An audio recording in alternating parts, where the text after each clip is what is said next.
Attorney General Anthony Brown says his office has requested documents to look into those allegations. This lawsuit further claims ICE is declining to share those documents. News 4's Mauricio Casillas explains what's at stake. Maryland's Attorney General Anthony Brown says the Trump administration is stonewalling the state's attempts to get to the bottom of some concerning allegations regarding the Baltimore ICE processing facility. We've given the administration every opportunity to comply with the law, and they have chosen not to.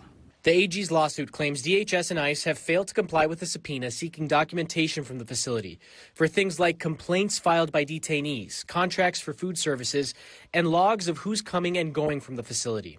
Documents the AG says they hope will help them get to the bottom of what's happening inside. The Attorney General's lawsuit describes disturbing allegations from detainees, including one person who claimed they were suffering from renal failure and were denied dialysis. That detainee allegedly opted to be deported in order to receive care outside the U.S.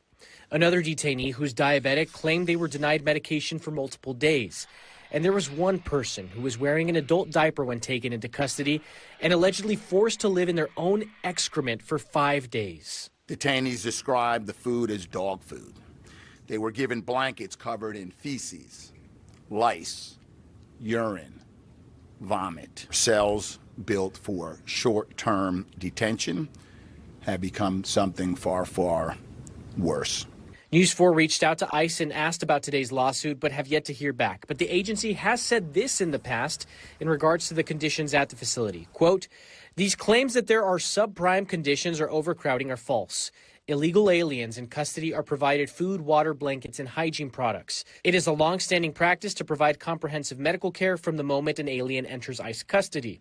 This includes medical, dental, and mental health services as available and access to medical appointments and 24-hour emergency care," end quote. Immigration attorney Victoria Slatton has represented dozens of clients who have been processed at that facility and has called for increased transparency and accountability. I truly believe that if more people understood how bad these facilities really are, then there would be more outcry.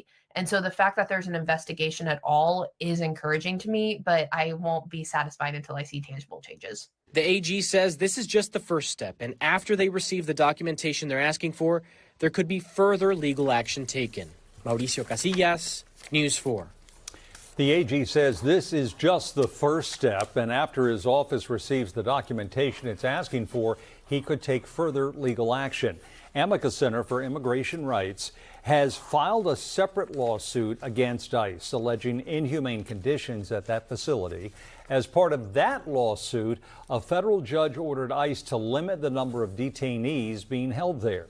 Staff at the facility are now also required now to provide things like toothbrushes and soap and feminine hygiene items.